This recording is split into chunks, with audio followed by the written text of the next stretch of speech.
हाँ, आपने सही देखा कि प्रीवियस ईयर क्वेश्चन पेपर किस साल का, 2023 का, और क्लास 10। और सबसे ज्यादा इंपॉर्टेंट बात क्या है कि चैप्टर वाइज मिलने वाला है। चैप्टर वाइज मिलने का फायदा क्या मिलने वाला आपको, अगर आप किसी भी चैप्टर के अगर previous year question paper solve कर लेते हो तो उससे आपका एक कॉन्फिडेंस बिल्ड होगा, और दूसरा चीज आपको पैटर्न पता चलेगा कि किस तरह के क्वेश्चन पूछे जाते हैं। इससे आप आसानी से उस तरह के क्वेश्चन सॉल्व करेंगे और उससे प्रैक्टिस करेंगे और अच्छे नंबर गेन कर पाएंगे। तो चलिए आज के हम क्वेश्चन की तरफ चलते हैं। Hello everyone, welcome to challenger classes. देखते हैं आज का क्वेश्चन क्या है। क्वेश्चन दिया हुआ कि prove that root three is an irrational number. ये क्या बोला हुआ कि root three irrational number prove करके दिखाना है। तो इसको करने के लिए आपको क्या करना है, वो एक एक चीजें। सबसे पहले जरूरी चीज जानना है कि इररेशनल नंबर होता क्या है। इररेशनल नंबर क्या होता है, उस नंबर को हम इररेशनल नंबर बोलते हैं जो P अपॉन Q के फॉर्म में लिखा नहीं जा सकता है, या इसी को हम बोलते हैं नॉन टर्मिनेटिंग नॉन रिपीटिंग। कौन सा नंबर बोलते हैं, non terminating non repeating number. तो चलिए हम इसको प्रूव करते हैं। इसका प्रूव करने का जो होगा कैसे करते हैं, एक एक स्टेप आप बिल्कुल कंसंट्रेट करिए। हमने मान लिया लेट जो root three is rational number. अब आपके हिसाब से तो गलत माना गया, बिल्कुल सही आपने सोचा कि इसको तो इररेशनल प्रूव करना है, लेकिन सर आप रैशनल मान रहे हो, तो हमने गलत मान लिया। यही गलत लास्ट में गलत प्रूव कर लेंगे तो हम मानेंगे कि अगर रैशनल होता तो ये गलत नहीं आता। ठीक है, तो चलो अब रूट थ्री जो आया अगर वो रैशनल है तो किसके फॉर्म में होगा, P अपॉन Q के फॉर्म में। जितने भी रैशनल नंबर होते हैं उसको P अपॉन Q के फॉर्म में लिखा जा सकता है। तो हमने मान लेते हैं कि A अपॉन B के फॉर्म में था, और यहां पर एक लिखते हैं कि A एंड B आर को प्राइम नंबर। कैसा नंबर, को प्राइम नंबर। ये को प्राइम नंबर, ये को प्राइम नंबर हो गया। और को प्राइम नंबर होता क्या है, को प्राइम नंबर हम उसे बोलते हैं जिसका कॉमन फैक्टर 1 हो। केवल कॉमन फैक्टर क्या मिले, कॉमन फैक्टर क्या मिले, 1 मिले। ठीक है, कॉमन फैक्टर अगर 1 मिलता है तो हम उसको कौन सा नंबर बोलते हैं, को प्राइम नंबर बोलते हैं। तो चलिए ठीक है, अब आपको इतना पता चल गया ए बी को प्राइम। आगे कैसे सॉल्व करते हैं, तो इसका क्रॉस मल्टीप्लाई करते हैं। यहां से आ जाएगा बी रूट थ्री और इसका इधर मल्टीप्लाई करो तो ए आ जाएगा। अब स्क्वायरिंग बोथ साइड कर देते हैं। क्या करते हैं, squaring both side. Squaring both side करो तो बी रूट थ्री का क्या हो जाएगा, स्क्वायर, और यहां पर क्या हो जाएगा, ए स्क्वायर।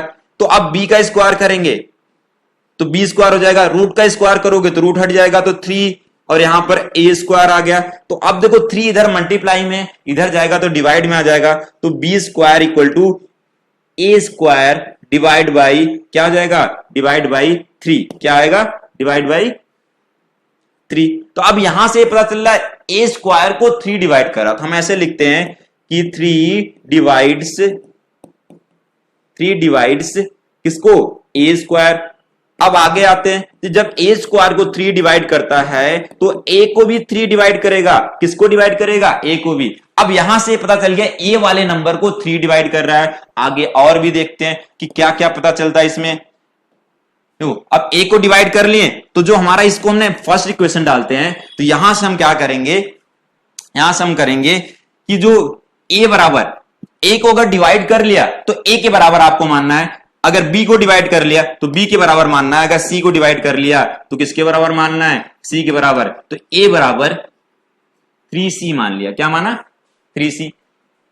ये बराबर 3c आ गया। अब इसको हमने पुट कर देते हैं, पुट इन इक्वेशन किसमें, 1। पहले इक्वेशन में अगर पुट करते हैं तो यहां से आ जाएगा 3b square equal to 3c का स्क्वायर। अब यहां से आएगा 3b square equal to 9c square. कितना हो गया, 9c स्क्वायर।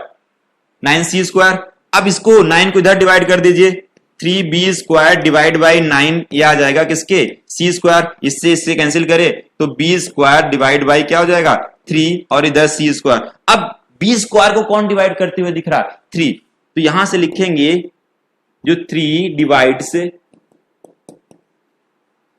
3 डिवाइड्स किसको, बी स्क्वायर, और 3 divides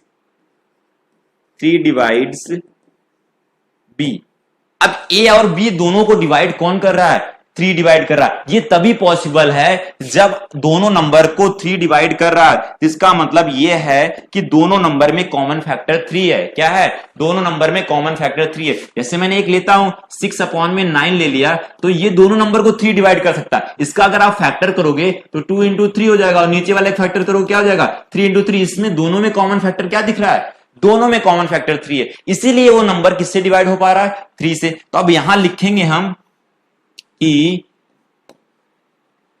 thus A and B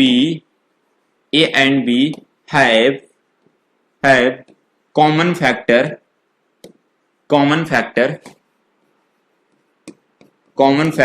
क्या, 3। A और B का कॉमन फैक्टर 3 है, लेकिन होना क्या चाहिए कॉमन फैक्टर, हमने पहले से बोला था ये दोनों को प्राइम नंबर है, तो इसका क्या होना चाहिए, 1 ही होना चाहिए। 1 के अलावा कोई आया तो इसका मतलब हमने जो माना था वो गलत था, इसीलिए तो ऐसा आया। तो ठीक है, आगे भी लिख देते हैं कि ये तो हमारा लिख दिए इसको। अब आगे लिखते हैं this contradict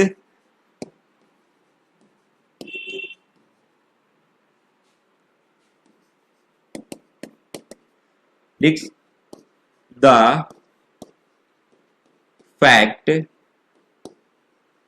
fact that A and B have no common factor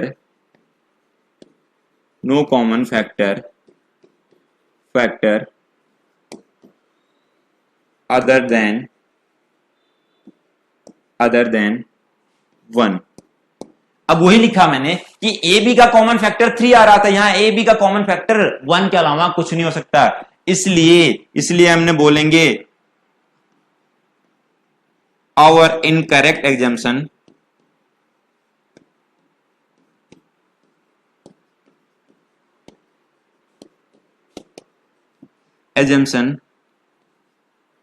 √3 is rational number. जो हमने माना था ये हमारा गलत था कि √3 रैशनल नंबर है। सो दैट √3 इज कैसा नंबर, इररेशनल नंबर। कैसा नंबर बन जाएगा, ये इररेशनल नंबर बन जाएगा।